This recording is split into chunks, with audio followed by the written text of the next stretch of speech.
ইসলাম শিখিয়েছে শেষ নিঃশ্বাস পর্যন্ত তোমাকে লড়ে যেতে হবে। এই পৃথিবীতে কেউ কাউকে জায়গা করে দেয় না, জায়গা করে নিতে হবে। এই পৃথিবীটা the life is not a bed of roses, এটা ফুল বিছানো কোনো ফুল সজ্জা নয়, এটা কণ্টকাকীর্ণ। কেউ আপনার স্পেস করে দিবে না, কেউ আপনাকে সুযোগ করে দিবে না, কেউ আপনার জায়গা করে দিবে না, বরং আপনি জায়গা করে নিলে টাইনা নিচে নামাবেন। কথা বলেন। এজন্য কখনো অলসতাকে স্থান দেয়া যাবে। রসুল বাত্তালি দুক্কানু শয়তান, অলস মস্তিষ্ক শয়তানের আড্ডা। অলস যদি কেউ থাকে এটাতে টেনে বেঁধে কাজে নামাবে, পারা যাবে?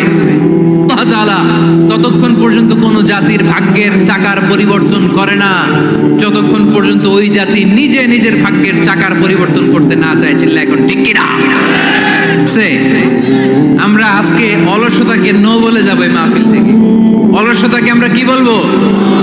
আওয়াজ করে বলতে হবে। অলসতাকে কি বলবো আমরা? মুমিনের জীবনে কোনো অলসতা নেই। যখন আমরা এই সিদ্ধান্তে আসতে পারবো যে আমরা অলস সময় কাটাবো না, আমরা আমাদের এই সময়গুলোকে প্রোডাক্টিভ ওয়েতে কাজে লাগাবো, কোনো না কোনো কাজের সাথে জড়িত হব।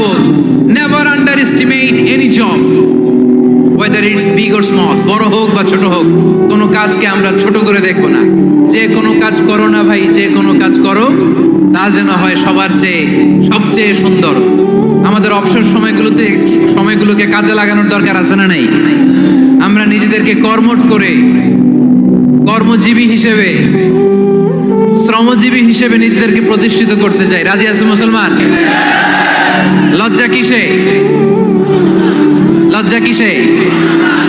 অনেকে টাঙ্কি মারে, এদিক সেদিক ঘুরে আর বলে আমার আব্বা চেয়ারম্যান। আরে তোর আব্বা চেয়ারম্যান, তুই কি? আমার আব্বা MP, member of the parliament. আরে তোর বাবা এমপি, এটা তো তার গৌরব, তোর কি আছে সেটা বল। এজন্য নিজের পায়ে দাঁড়াবো। অলসতার সাথে আমাদের কোনো সম্পর্ক। আজকের এই মাহফিল থেকে আমরা অলসতা, অকর্মণ্যতাকে নো বলে দিলাম। অলসতাকে আমরা কি বললাম?